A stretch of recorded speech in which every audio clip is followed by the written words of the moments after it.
અરવલ્લી જિલ્લામાં કમોસમી વરસાદે ખેડૂતોની આશા પર પાણી ફેરવી દીધું છે। મેઘરજ તાલુકામાં ખાબકેલા અચાનક વરસાદના કારણે મગફળી અને સોયાબીનના પાકને ભારે નુકસાન થયું છે। ખેડૂતોનો લાખો રૂપિયાનું નુકસાન થતા સમગ્ર વિસ્તારમાં નિરાશનો માહોલ જોવા મળ્યો। સરકારે વળતર આપવાની માંગણી ઉઠી છે।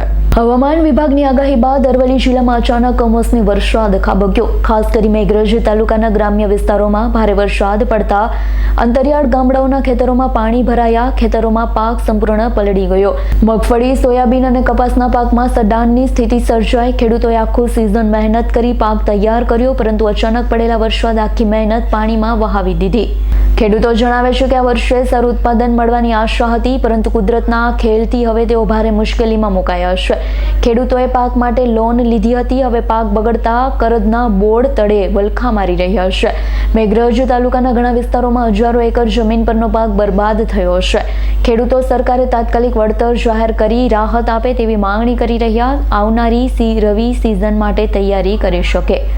મારું નામ પરમાર કોનાભાઈ નાથાભાઈ, તાલુકો મેઘરજ, ગામ દુલકોટા।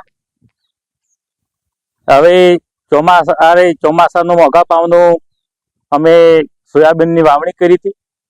હવે વાડીને તૈયાર કરી નાખ્યું અને મૂઢામાં આવેલું ગઈકાલથી વરસાદ બહુ ભારે પડવાથી અમારું સોયાબીન ખરાબ થઈ ગયું। હવે મગફળી, મકાઈ તમામ પાક નિષ્ફળ ગયો છે। હવે કપાસ, હવે અમારી માંગ તો એ જ છે કે સરકારે અમને થોડીક મદદરૂપ છે ને વળતર આપ્યું હોત તો બહુ સારું હતું। અમારી ખેતી તો પૂરી નિષ્ફળ થઈ ગઈ। પરમાર રમણભાઈ મોનાભાઈ, ગામ ખોખરિયા। હવે અમારે મોઘા ભાવનું બિયારું લાવીને વાવ્યું।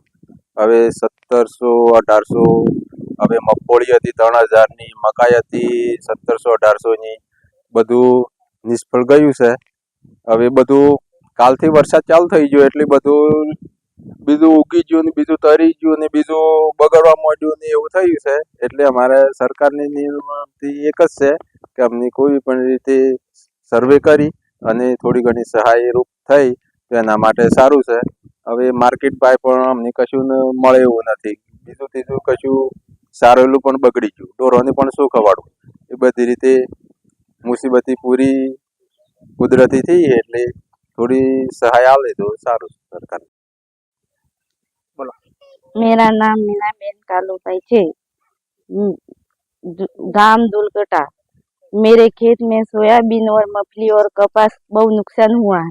पानी भी सोयाबीन में भीग गए और मफली में भी पानी भीग गया है और कपास भी नीचे सो गया है। तो पानी मेरे गांव में बहुत नुकसान हुआ है, तो आप जो सहायता करेगा वो हमको देगा। मेरा नाम सुधा है, मैं मेघरज तालुका दुलकोटा गाँव है मेरा। मेरे खेती में सोयाबीन, मूंगफली में पानी फिर गया है और बहुत नुकसान हुआ है।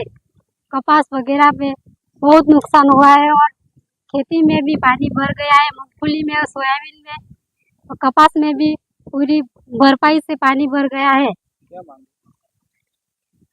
मांग क्या है आपकी? જયદીપ ભાટિયાનો રિપોર્ટ, S9 ન્યૂઝ, અરવલ્લી। અમારી તમામ માહિતીથી અપડેટ રહેવા માટે જોડાયેલા રહો S9 ન્યૂઝ સાથે।